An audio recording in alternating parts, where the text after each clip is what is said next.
बिस्मिल्लाहिर्रहमानिर्रहीम। अस्सलाम वालेकुम viewers, welcome to my channel. कैसे हैं आप सब? और वीडियो स्टार्ट करने से पहले आप सबसे रिक्वेस्ट है चैनल को सब्सक्राइब कर दीजिए और हमारे बाकी जो दो चैनल हैं उनका लिंक डिस्क्रिप्शन बॉक्स में है, उनको भी सब्सक्राइब कर दीजिए। इस वीडियो में हम जो है डिस्कस करेंगे fully solved paper first year का इस्लामियात का। ठीक है कि इस्लामियात का जो फर्स्ट ईयर का पेपर है आप लोगों ने कैसे सोल्व करना है, प्रॉपर गाइडलाइन के साथ आपको मैं बताऊँगी।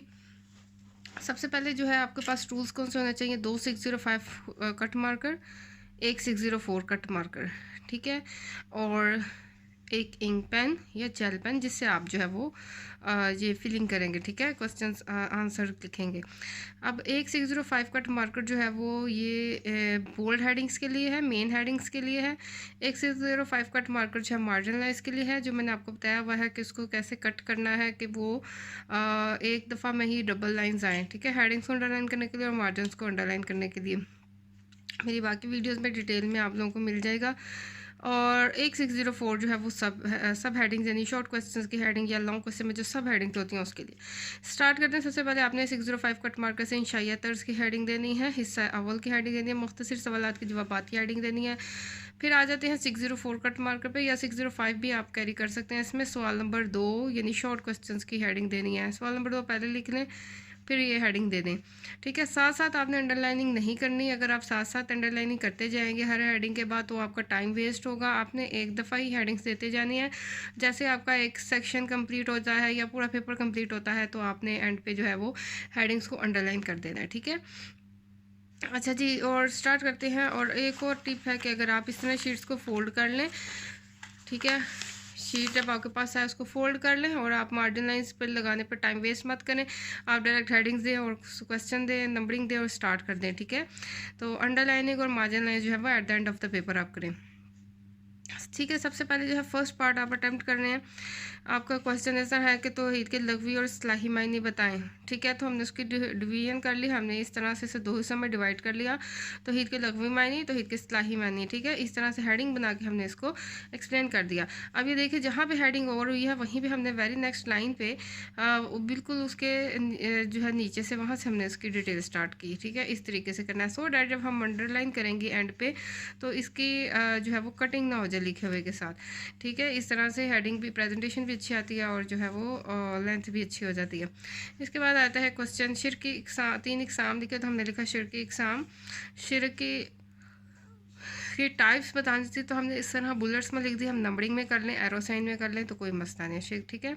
इस तरीके से हमने उसकी नंबरिंग कर दी। अब ये है क्वेश्चन नबी और रसूल में क्या फ़र्क है, तो हमने हेडिंग बनाई नबी और रसूल में फ़र्क, और यहाँ पे जैसे ही हमारी हेडिंग ओवर हुई वहीं से हमने उसकी डिटेल स्टार्ट कर दिया।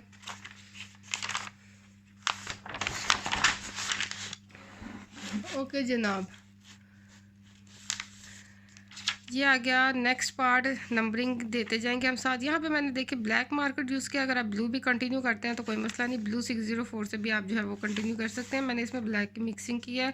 कुछ स्टूडेंट्स से कहा था कि अगर हम ब्लैक यूज़ करना चाहें तो किस तरह यूज़ करें वो बताएं, तो इसलिए मैंने फिर ब्लैक की सिर्फ इतनी जो है वो ब्लैक को सिर्फ इतनी हद तक यूज़ किया है कि उसके क्वेश्चन की नंबरिंग दी है, ठीक है। यहाँ से ईजिली पता लग रहा है कौन सा क्वेश्चन कहाँ पर स्टार्ट हो रहा है। एंडिंग लाइन्स नहीं लगाई।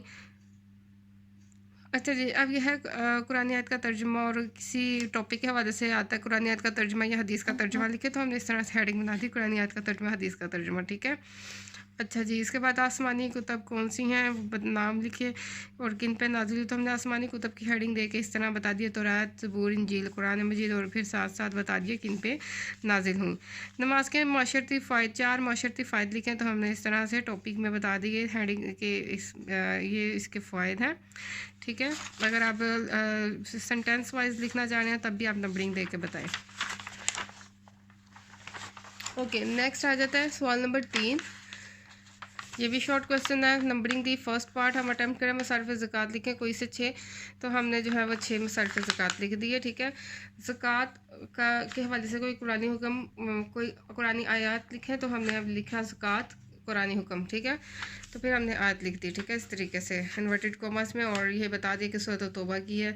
अगर नहीं पता तो इसको स्किप कर दें, अगर पता है तो इस तरीके से लिखें, ठीक है। नेक्स्ट जो है पार्ट उसका बताया। मनासिक हज लिखें कोई से 6 या 4, हमने इस तरह से लिख दिया, क्योंकि ये वन वर्ड के थे तो हमने एक ही लाइन में इसको नहीं लिया, हमने एक लाइन में दो दो जो है एडजस्ट किया, सो डैट इस तरह ना लगे कि हमने बहुत सी स्पेस जो है वो छोड़ दी है। ठीक है, अफू दरगुजर का कोई सा वाक़या बयान करे तो हमने अफू दरगुजर का वाक़या लिखा है नबी करीम सल्लल्लाहु अलैहि वसल्लम के हवाले से, तो इस तरह से हेडिंग बना के लिख दिया। ठीक है,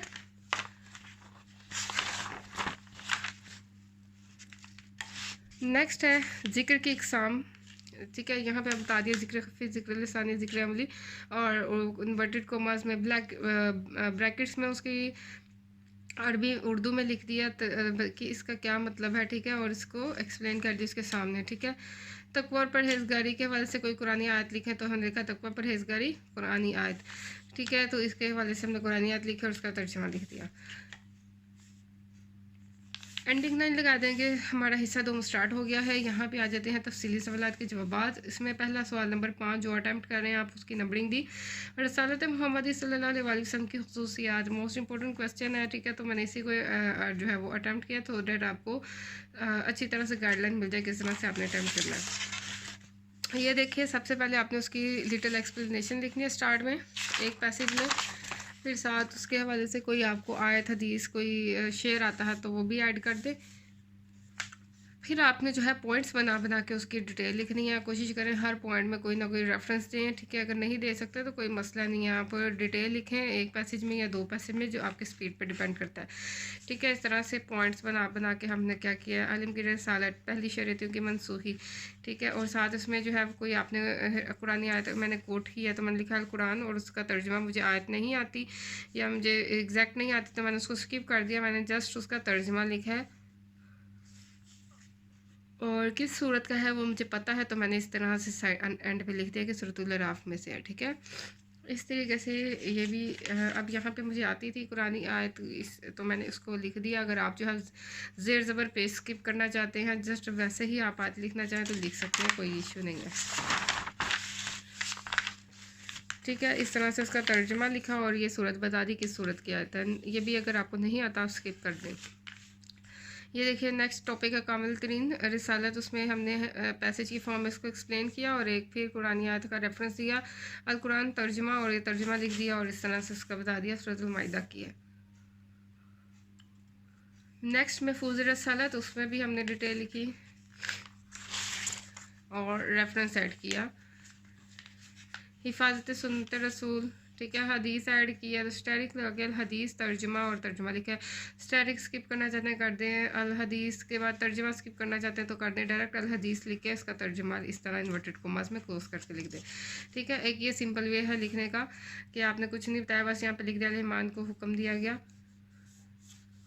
आपने आयत की फिर उसका तर्जुमा लिखा। ठीक है, अगर आप इस तरह से इस चीज़ को अवॉइड करना चाहते हैं, ठीक है, आपको नहीं पसंद तो आप इसको स्किप कर दें।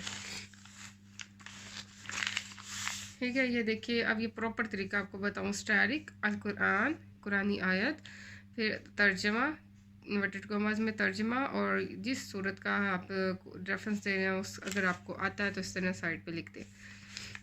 अगर आपको आयत नंबर नहीं पता पर सूरत का पता है, आप खाली सूरत हिसाब लिख दें। ठीक है, इस तरह से ये खत्म हुआ था। और अगर आपको ये मेथड नहीं पसंद, आप इस तरीके से लिख लें। अल्लाह ताला ने कुरान में फरमाया आयत लिखें, अगर आयत नहीं आती खाली तर्जुमा लिखें इस तरह से इन्वर्टेड कॉमास में, और इस तरह से लिखें। सवाल नंबर 6, कुरान मजीद की इम्तियाजी खसूसियात बताएं, तो हमने इस तरह से इसको एक्सप्लेन किया। अब ये दूसरा तरीका, अगर आप ब्लैक मार्कर को लेके चलना चाह रहे हैं तो मैंने क्या किया, एक पैसेज लिख के एक्सप्लेन किया, उसके बाद नंबरिंग के साथ जो है वो हेडिंग्स बनाई हैं। ठीक है, आखिरी आसमानी किताब ये 604 ब्लैक मार्कर से जो है मैं लिख रही हूँ। ठीक है, इस तरह से टॉपिक्स बना बना के हम उसको एक्सप्लेन करते जाएंगे। ठीक है, ये देखिए,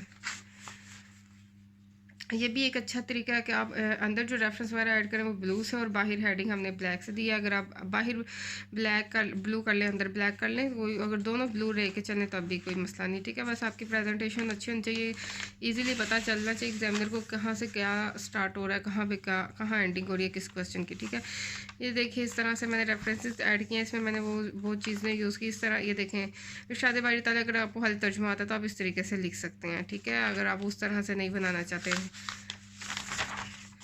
जी जनाब, ये हो गया हमारा पेपर एंड। अब जो है एंड पे आपने क्या करना है, स्केल पकड़ना है, 605 कट मार्कर जो आपने कट किया हुआ है डबल मार्जिन लाइंस के लिए, उसको आपने इस तरह से अंडरलाइनिंग करनी है हेडिंग्स को, और मार्जिन लाइंस लगानी है, और जो रिमेनिंग लाइंस होंगी उनको